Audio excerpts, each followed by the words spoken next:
Welcome back. I'm glad you're here for week 4 of our Sturdy series, which is what we're calling our deep dive into the Sermon on the Mount found in Matthew chapters 5 through 7. As a reminder, we're calling it Sturdy based on the last teaching of the Sermon on the Mount. Jesus goes through this whole sermon, and then he ends with this teaching of the wise and the foolish builders. And he says the wise person is the one who hears these words and puts them into practice.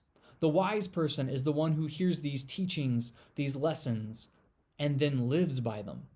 Jesus says that person is wise, and when the storm comes, their house stands firm.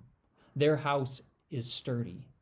So when we're in the middle of this time that feels so uncertain and so unsteady, how do we build a life that is sturdy, a life that weathers the storm? Jesus says, read my words, listen to my teachings, and put them into practice. Jesus began this sermon with a section we call the Beatitudes.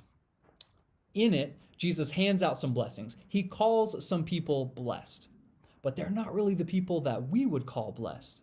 So what is happening in this moment? What's going on at the beginning of this sermon? Jesus is setting the stage for the rest of the Sermon on the Mount. And in this sermon, Jesus is going to call us to look at the world differently, and he's going to call us to live in the world differently. If the Beatitudes teach us about the character of the followers of Jesus, then this next portion shows us about the influence of the followers of Jesus. What kind of presence do they have in the world? What is their purpose? A couple of weeks ago, we had a baptism at our building. It was a great day, a really awesome moment. We sat in my office and we had a couple of conversations, and then we walked across the hall and up into the baptistry area, and I threw on the waders. We waded down into the water, we talked, we prayed, we baptized, and as I'm walking back up the steps out of the baptistry, I noticed this weird sloshing sound. And then I come to realize that my waders are full of water. My waders have had a leak. I am completely soaked. Now the problem is, this is the exact situation that the waders were meant to keep from happening, right? My waders had a leak. They had not fulfilled their original purpose. About a year ago, Lauren and I finally upgraded to new phones. We had some really old versions of the iPhone that stopped working like they should. When we upgraded, we decided to keep one of the old ones, basically just for a toy for Sutton, more or less. We thought if we could still connect to the internet, we could watch some videos, or she could look at pictures on the phone, things like that. A few months ago, or a few years ago, Lauren's mom went to an art show. And in this art show, she found a booth that had made things out of old tires, and she bought us a planter. It was really kind of cool looking, and it was a planter made out of an old tire. We threw it out in the flower bed, and we put some pretty flowers in it. Now, here's the thing. In each of these 3 examples, a certain item stopped fulfilling its original purpose. It stopped fulfilling its original intent. In fact, I would argue the definition of those things changed entirely. Waders that leak are not really waders, they're just pants, really high-waisted pants with built-in suspenders. A phone that doesn't call or send or receive text messages or do things that we would expect a phone to do isn't really a phone anymore, and for us it turned into a toy. And a tire that doesn't hold air really isn't a tire anymore, it's just rubber. And in our case, it was rubber that was turned into a planter. The purpose that these objects were fulfilling had changed, and then by definition, I would argue so had the object itself. The purpose matters. Here in this next section of the Sermon on the Mount, Jesus is going to reveal some really big truths about our world and about followers of Jesus. And he's going to tell us as followers of Jesus what our purpose in this world really is. You are the salt of the earth. But if the salt loses its saltiness, how can it be made salty again? It is no longer good for anything except to be thrown out and trampled underfoot. You are the light of the world. A town built on a hill cannot be hidden. Neither do people light a lamp and put it under a bowl. Instead, they put it on a stand, and it gives light to everyone in the house. In the same way, let your light shine before others, that they may see your good deeds and glorify your Father in heaven. Here, Jesus is going to reveal to us our purpose as his followers by comparing us to two things that every single household, both then and now, uses every single day: salt and light. Let's start with that first sentence. Only 7 words, but oh my goodness, just packed with depth and meaning. You are the salt of the earth. By calling his people salt, Jesus immediately introduces a twofold definition here. First, we're dealing with the time in world history before electricity. That's important because there are no refrigerators. And we're dealing with a sermon preached in the Middle East. And that's important because ice is almost non-existent. So then, the only way to preserve meat is salt. The meat would be cut and trimmed and then coated with a layer of coarse salt. And if coated properly, the meat would keep almost indefinitely. Salt actively prevents decay. Salt keeps good things good. So the first implication from Jesus is that as his people, as salt, they're a measure of preservation. Followers of Jesus actively prevent decay. They keep good things good. Second, we find the definition of salt that we are most familiar with: taste. Anyone out there on a low sodium diet or ever had to go on one for a while? It's terrible, right? Salt brings zest and flavor to food. Salt is a preservative, and it's also a really good source of flavor. A French fry? Good. A French fry with salt? Better. A warm, soft, big pretzel? Good.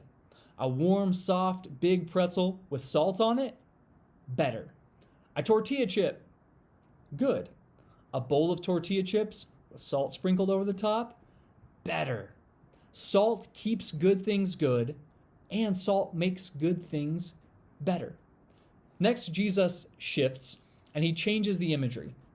Now he says we are the light of the world. The famous Roman author Pliny is often quoted as saying that nothing is more useful than salt and sunshine. Just turn off the lights and try to walk through your house at night. No matter how many times you've walked through that house, no matter how confident you are in the light, shut off all the lights and try to walk through in pitch dark, and you walk a little bit more carefully. Once the lights go out, the corners of those coffee tables and the legs of those chairs seem to stick out a little more. The corners seem to be a little sharper.